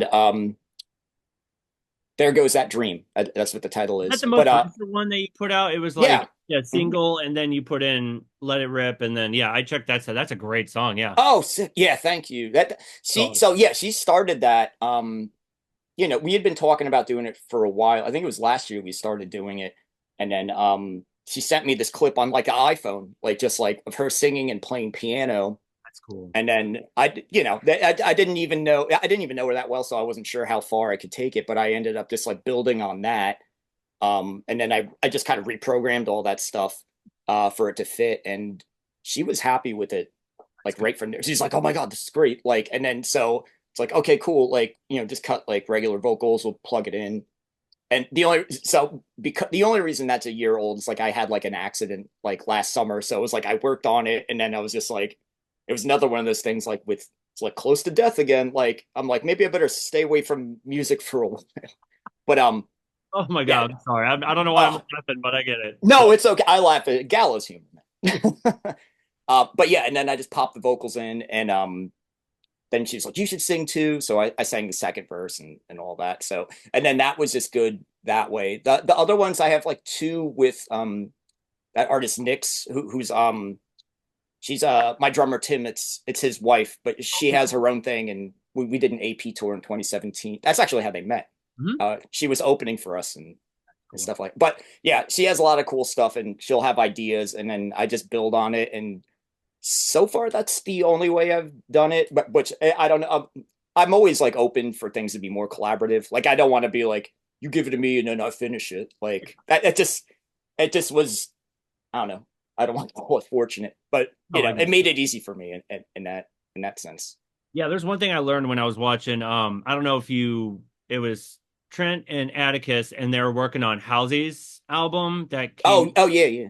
and they did an interview where she was like, "Oh, I want to work on this new album, but I want to work with Trent and Atticus," and even they were just like, I don't know. I don't know if I'm ready. You know what I mean? Like they kind Yeah, of had yeah. a moment of like, I don't know if I'm ready for this project or if it's even going to work. And it kind of humbles you as an artist, which I love doing that, reading books or watching interviews where artists, they kind of go, I'm not quite comfortable with this, but I'm going to try and work on it and work on myself in the process. You know what I mean? Right, right. So I get it when you're trying to work with somebody and you're going, I just hope this works, or, Yeah. you know. But because it like came out so like I for or at least for well all of them it's great, but the Barahari track in particular, like it's one of my favorite things I've ever like Sounds gotten a chance to work on. So like I have like a few other ideas. We were talking about maybe like working on some other stuff together like next year. So yeah. like that I'd like to make even more collaborative, where it's just like it's not just I'm the end all be like here's all the music, sing on it. That's awesome. What's your favorite gear and DAW? So yeah, now I'm using Cubase, which is I fell in it by like accident. Like 2014, I was like at a buddy's house, and he did everything on Logic, and he's like, "Here, just learn to use this. I have this." Like, and I didn't have a Mac at the time, and he's like, "Well, you can get Cubase. It's the next closest thing." And then for some reason, everything's fuzzy in the next 10 years, and now I know everything I'm doing on it. Yep. So I'm like, it feels, I don't know, it's like weird to try and like move on to something else. Even though I want to try this medicine thing out just because it's so different. It'd be so Like, cool to learn. Yeah, learn oh something yeah, new. yeah. It's amazing. Yeah. Yeah. So many of these things are just like, yeah, like Cubase, Logic, Pro Tools. There's like some similarity, like similar things like That's going back similar. and forth. Mhm. Yeah, but this one's so different. And then God, gear wise, oh, where is oh, hold on 1 second. Oh, you're good. Yeah.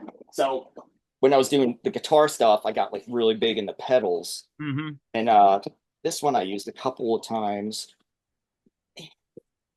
The microcosm Oh, hologram. yeah, that's a good one. Yeah. Yeah, it's like a granular delay. And Hmm. sometimes if I don't have a lot of ideas, I'll just put a drone into it and then fiddle with it and it like comes into something crazy. And I'm like, oh, I can work with that.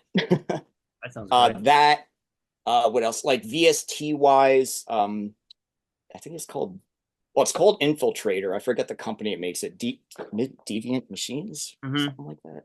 Yeah. That's another one that's really good, like a multi-effects thing with like LFOs, so you can constantly change things. Um, oh, neural DSP quad cortex. Yep. This is actually oh my god, yeah, that's it.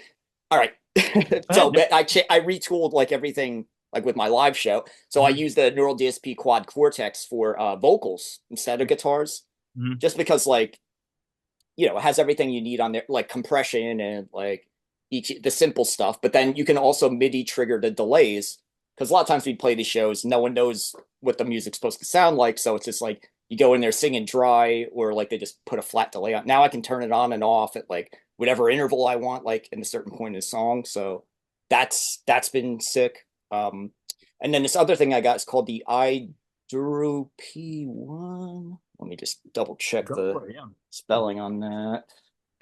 Yes, that's it. Okay, so when I run tracks, I don't use a laptop on stage anymore because I had like bad experience. Well, it's shut Yeah. down, update a couple times. It's like embarrassing. Mhm. So I switched to this thing. It's called iDuru P1. It's shaped like a guitar pedal, but it has like six outs, like six Okay. mono outs, and then technically another stereo out too. So you can either, run tracks and a click just to yourself, or you can run stems and then a click to yourself. But then it all like fits into like on a pedal board, like a guitar pedal board, and it has MIDI out. Oh, So wow. yeah, so Yeah. pairing that with like the quad core, that's like the whole show, like right there. Like, I mean, if I didn't want to put drums or keys in it, it's just like everything runs on these two pedals now. It's like it's awesome. That, that really simplifies a lot, especially, Oh yeah, definitely yeah, helps a lot with your live set for sure. yeah. I recommend this to every because I think this only came out like last year or a year before, whatever. It's like an independently funded thing, and yeah, especially for this kind of music, I like can't. where everything is so like reliant on computers, not even necessarily because something's happening, but just the playback, stuff like that. Yeah. But yeah, this keeps it like solid. It's all on like a flash card, like, and it just plugs into the thing. So yeah, I tell everyone I drew a P1. I'm not sponsored by them No, you're good. Yeah. yet. Yeah. I Let's hope. say, give me a call. Yeah, Right. yeah. So, Uh-huh. what would be your dream piece of equipment? Mm, oh boy. Well, it's funny, it wouldn't fit perfectly into this, but I'm like a big Jaguar Jazzmaster kind of Oh, guy. okay. Yeah, So like a 60s Jaguar Jazzmaster would be pretty sick. that would be cool. And then I've always wanted a Moog. I'm trying to Hmm. think the one I'm thinking of in particular. It's the Poly D. It's like that old one with the three oscillators. Yep. Yeah, yeah, yeah. Okay. Yeah, that one. Because I bought a Sub 37 over the summer. It was like a used one, but it was all sorts of messed up. Like someone must have poured a can of soda into it or something like that. And because it was just everything was so sticky. So I had it for like 2 days trying to convince myself. I'm like, this is fine. Everything's fine. It's like, you got this for $1,000. Like, that's a great price, David. Congratulations. And then I finally just was like, no, this isn't This working is for me. going so horribly wrong, right? Yeah, yeah, yeah. It's actually how I ended up with the base station instead, because I'm like, well, this is a mono synth. And I did gradually grow to love that thing, especially it's like I think I paid 350 for it. It's like one of the coolest synths for like that price. Oh, yes. Yeah, yeah. do you have one of those too, or No, I just oh, the only thing that I've been using, I wish I had more analog. Everything is all digital right now. for band? I got Arteria, Oh yeah, yeah, I know R2. and then I got their classic analog collections. Oh, sick. Okay. So, and my it's all beat up. Look at that thing. It's got keys just kind of hanging Oh, good. Yeah, yeah. through I have. hell my keyboards, but so between live and recording and stuff, I always keep that shit right by my bed just because if I'm feeling creative, I'm like just link everything up and then just try and Yeah, work yeah. something. But dude, yeah, Arteria is probably my one go-to where they're always kind of putting out new sort of classic sounds and they seem really damn close. That's the I've best. heard. Yeah, that's what I've heard. I ended up getting so as this other company, Yuhi, or Mhm. I forget. Yeah, okay. So they had like a whatchamacallit, a profit, like a Mhm. profit like Yeah, the type thing. I profit forget sound. what Yeah. they call it. Yeah, yeah, yeah. And then the five, yeah, the Brie Pro 5. Yeah. I ended up getting those before I found out that Arturia even had like, I mean, is the Arturia one is like officially licensed, or am I making that up? I think so. Yeah. Yeah. I Yeah, think it's okay. actually officially licensed through it. So yeah, yeah. Ah, okay. Yeah, had I known that, I probably would have That's okay. gotten Yeah. that first. But yeah, yeah. Yeah, they're great. I don't know. I personally I use mostly software, like writing this Oh stuff. yeah. Yep. Yeah, yeah, yeah. It's just it's flexible. It's easy to change everything like on the fly. I don't always have everything plugged. Like I'm looking over here and I got like a literally a pile of keyboards. Like it's not even like nicely set up or anything. So it's always a hassle if like I want to do that. But for live, you know, Oh yeah. way Yeah. fun. Yeah. What's your favorite song that you've ever written and why? Mm, that's a good question. There's like, well, there's like four of them in particular I like a lot. And Mhm. let me see, maybe if I list them, I'll figure it out in real time. Um, so Misery and Isabel was like a song where one of those things where I had to dream about it. And then when I that one actually had guitar in it too, and I was like, oh my God, it's like it's playable. Like sometimes you think of this crazy Oh, stuff. I get it. Yeah. Yeah. And then I actively, for whatever reason, I don't have like a very great relationship with my mother. Right. And it's like kind of about that. But It's okay. it's like No, yeah. yeah, it sucks. No, I get it. But My dad, my mom died and my dad just went. Psh, so believe me, I've totally disconnected from. So I'm not going to go into that. But yeah, I totally get it. So yeah, okay. Well, yeah, it's like one of those things like, oh, I'm gonna try to write about this, and then it all worked. It wasn't like I had to change anything or find, how I was talking about later or earlier, like writing something and figuring out what it was late. It was like, wow, that one was like direct. And mhm. so I've always liked that one. Cancer Causes Life was another song that was on the previous album that I like really liked. Just because I wanted something that that's the problem. I don't know the theory terms, but I was like, I want the chorus to be the same, like it's the same notes, but then like the patterns going around it, like all the music going around it changes, but it's still like Still yeah, still works. distant. And Yeah. and No, I know what you mean. Yeah. yeah, yeah, so that worked out. Um, and then there's this song Only Skin, which is on the EP that I had put out, which had started. I wrote that song for like my other band first, Mhm. and then just like reshaped it, and it's just yeah, same thing. Like a lot of time changes and like because I also like some prog and Yeah. like Devin Townsend and stuff like that. And I Yeah. was listening to a lot of Devin Townsend like when I wrote that, and it just like I was like, oh my God, this is like if I had the talent to like continually do stuff that sounded like this one track over and over again, like I'd be like, that's it, that's what I want to sound Yep. like. Oh, Yeah. man. Yeah. And then and the yeah, and then there goes that dream. The song I did with Barahari. It just I don't know. It's like one of those things where I was like proud of it. I was like, this is a good song. God damn Right. it. Yeah. You Like, feel it. Yeah. I get it. yeah, yeah. And I feel like I can say that too because I didn't write all of it by myself. So it doesn't feel like I'm like circle jerking myself too hard. Yeah. So, what was the hardest song that you've ever written? Like lyrically, what was the one that was like, oh, okay, this is deep, this is hard, this is a hard one. Oh, going deep like that. I guess in a way, Misery and Isabel, even though that came together like easily, it's weird. Like it's one of those things I listen to on my mom's birthday and like Mother's Mhm. Day all the time, and it yeah, it's like weird. Tough one. No, I get Yeah. it. Mhm. Do you have any? How do you usually prepare for your shows, and do you have any pre-show rituals? Pre-show rituals. I feel like it's lately there hasn't even been time for it anymore.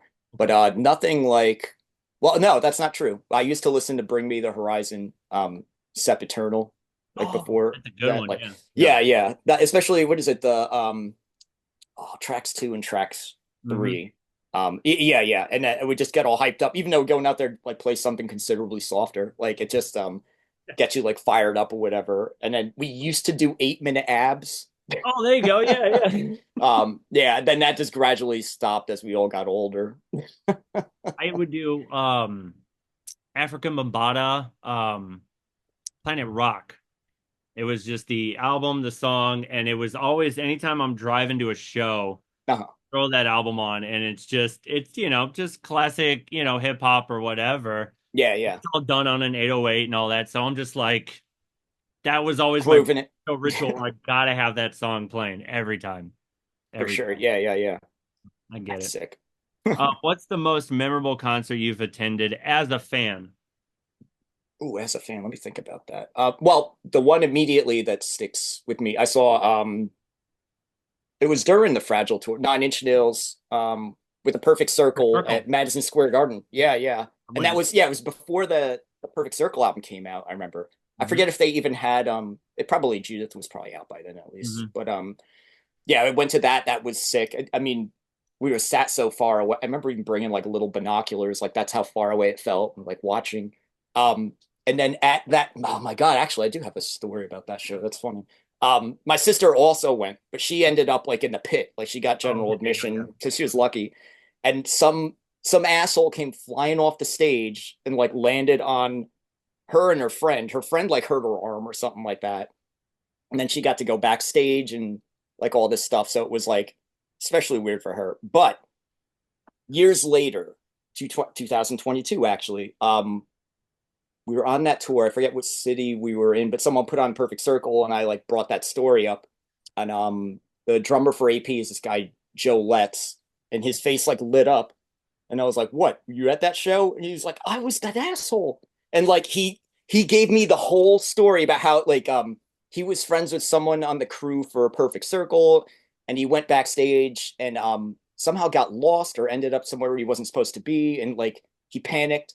So Hmm. like he started just running around, accidentally ended up on stage, didn't know what to do, jumped off the stage and like landed on my sister and her friend.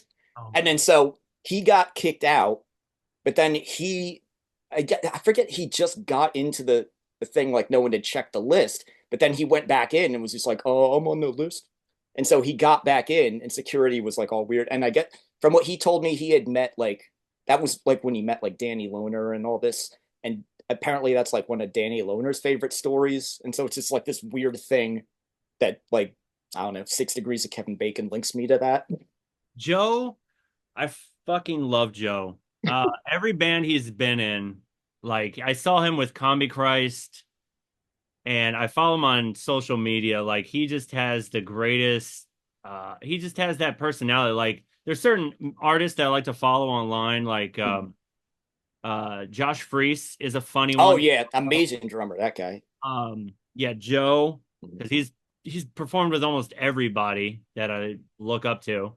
Yeah, Rom, I yeah. mean, no, not Rammstein, but the Or the Seal, Till Lindemann, yeah, right? Seal, Yeah, yeah, yeah. Combi Christ, Aesthetic Perfect, all that, Mhm.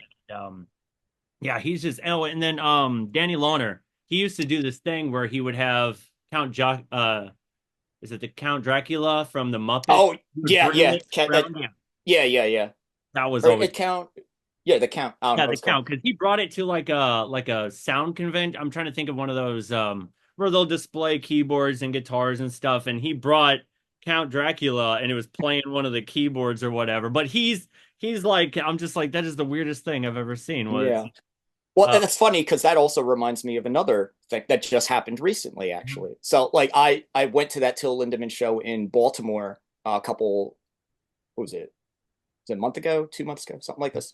But you know, AP was opening for that, and like Joe plays with him, so like they're like, "Oh yeah, just come on out, it'll be cool." And tell us. like to me, Danny Lohner was like my inspiration for playing live. Like I was just like I didn't even know that like I wanted to do that until I remember like watching the Woodstock thing, Yeah. especially like at the beginning where they're doing like Sin and he's just like going hard and just like smacking everything. Hitting the Um yeah. yeah, yeah. And I was just like, oh my God, like I want to go. Like, you think I can meet Danny Lohner? And they're like, yeah, sure. Like, he's a cool guy, blah, blah, blah. So like, we watched the whole show and everything like that. And then like at the end, we're just in the back, like talking to like the new AP band members and everything. And then I just feel like this like choke, like someone's got me in this headlock, and I'm like what the fuck? You know what I mean? And of course I'm like tap. Stepping out, And right? yeah, and I turn around and it was him and he's like, hey man. Like, and because like everyone told him, like, dude, this dude fucking loves you, like blah blah blah.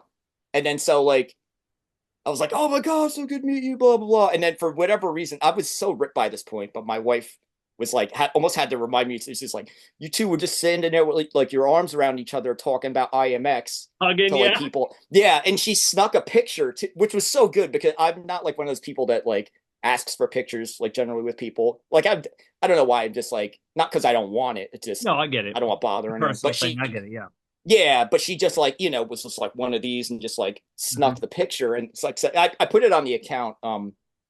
Yeah, I don't know. It was just like, oh my God, that finally happened. It's so cool. Like, and he was cool. That was like, what He was was like even a better. rad guy, and he's Yeah, done yeah. so many great things. With the Perfect Circle, he was so Hmm. involved with them, and um, yeah, just Nine Inch Nails. Like the first, I saw the Woodstock '94, but my favorite one is it was the Fragile DVD. I can pull Oh, it yeah. up. It was the Fragile tour. Oh my God, let me pull it up real quick. Um, is it and all that could have been, and it was Yes. Yeah. DVD. And dude, that thing changed my life. Seeing that, I was like, I want to do that. Like, Yeah, yeah.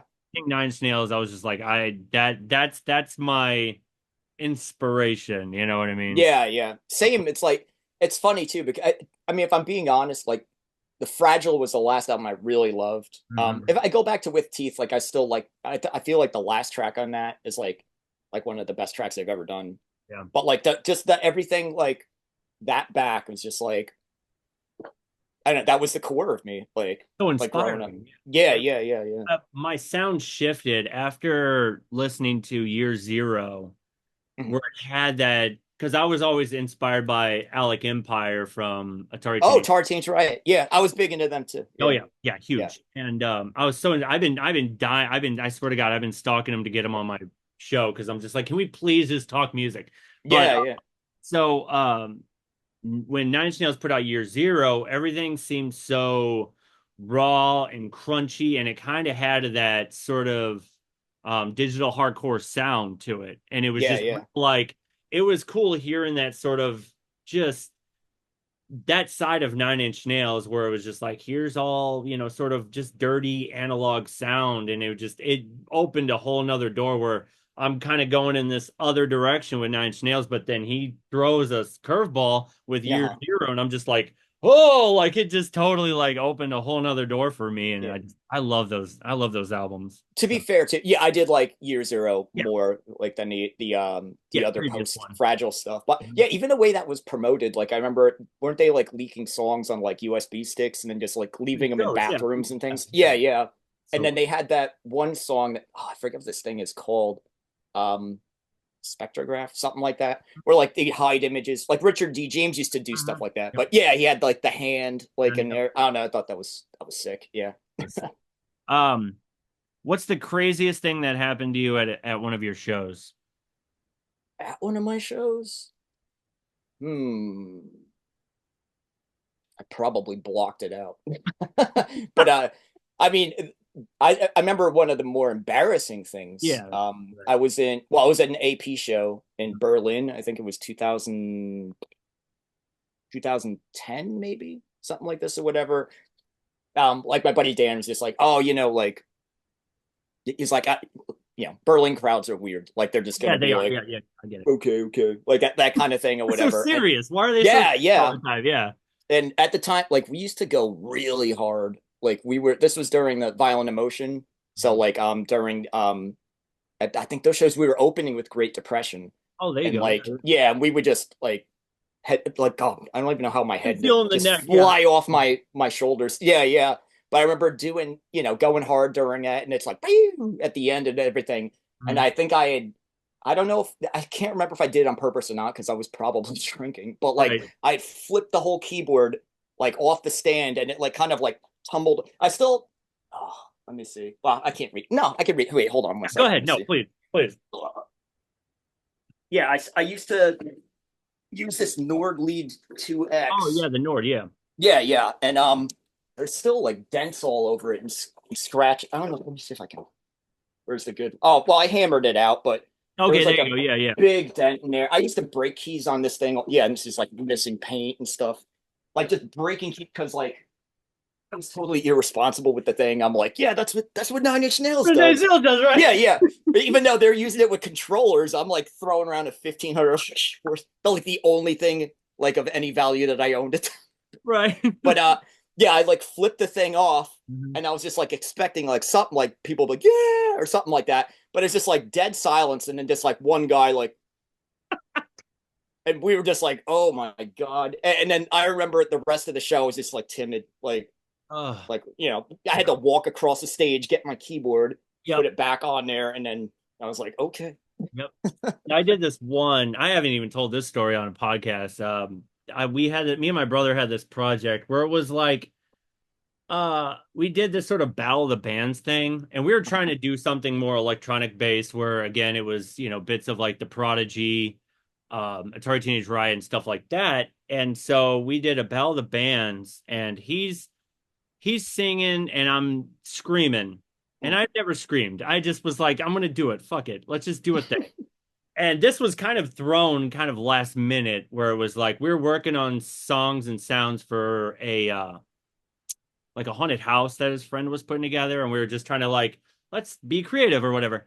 And so I went into full blown, like when my part came up, I went into full blown Jim Morrison and screaming, and I'm thrashing about the ground. And I'm like, ah, I'm screaming the lyrics, and people just were like not expecting it because they knew Yeah, me yeah. as a drummer and keys and stuff like that. But I tried to do a singing, screamy thing, and people were just like, what the heck just happened? Thinking I'm, channeling Jim Morrison and crawling around the ground and screaming and acting a fool. And people are just Yeah, like, you know what I mean? I expect people, yeah. And they were just like, you know, yeah. fighting No for their life, response. Oh my God. Oh man, I get it.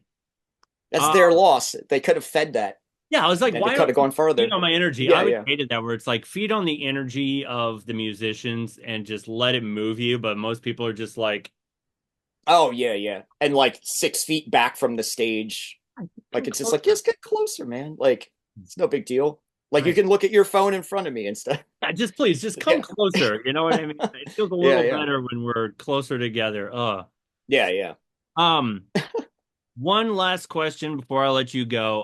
Do Oh, you have any words of wisdom for anybody who looks up to you and your music and, is listening to the podcast? Do you have any words of inspiration for anybody? um, I mean, it sounds cliche, but like be yourself. Yep. Surround yourself with nice people. So there's so many like people out here that like I don't know if they're purposely dicks. Maybe that changes things or whatever. But sometimes people just kind of disrespect people lower on the bill than them. I'll Mhm. put it that way. Like someone's opening for you. Like I've tried to be nice to everyone because you I'm never know. a Like you're sweetheart. I opening try for to be a someone. sweetheart to everybody. Yeah. Yeah. Yeah, yeah. That's like a really important thing to me. And every once in a while, I'll bump into people that like I work with and I catch them doing that stuff to other people, like not treating them with the respect that they deserve. And it like bums me out. Like I don't want to be associated with anyone that's going to do that to anyone. So I feel like as long as you do that, people remember it and like everyone pays it forward to each other. Everyone's cool. And then of course, just like with being yourself, at least artistically, like don't ever feel like you have to force yourself to sound a certain way to think that you're going to get these respects or like even just lying about, um, what's the word I'm trying to think? Um, I don't know. Sometimes I'll see people like faking numbers or Hmm. buying likes and things like that. Yeah. And it doesn't well, it doesn't help you because you do that and then like it screws up the algorithm to the point where like the people that do actually care, even Mhm. if it's a couple hundred or something like that, like they miss out everything that you're doing. So you're shooting yourself in the foot. So I think it's good to be honest about where you are and like taking not necessarily pride, but yeah, being proud. Like it's just like, okay, even if it's like a couple dozen, like a couple or a couple dozen people like that, that's like fucking awesome, Oh, it's amazing. like and own that. And then it grows. It's like weird to like, I literally feel like this year is like the first year that like it feels like anyone really gives a shit about what I'm doing. Yeah, Oh, I bet. it's been awesome because I've tried to keep it honest the entire time. So it's humbling, put it that way. Yeah. Right. Cool, man. Well, thank you so much for being on. I really appreciate your time. Oh, dude, thank you for asking. Like I was really like looking forward to this. It's just cool. It's Thank nice. you, man. Yeah, and you have a great online presence. Like we'll geek out and stuff like that. And it's such great having conversations with you, man. So I Oh really, yeah, for sure. yeah. Oh, Take it. absolutely. Thanks, man. Yeah, thank you. Take care.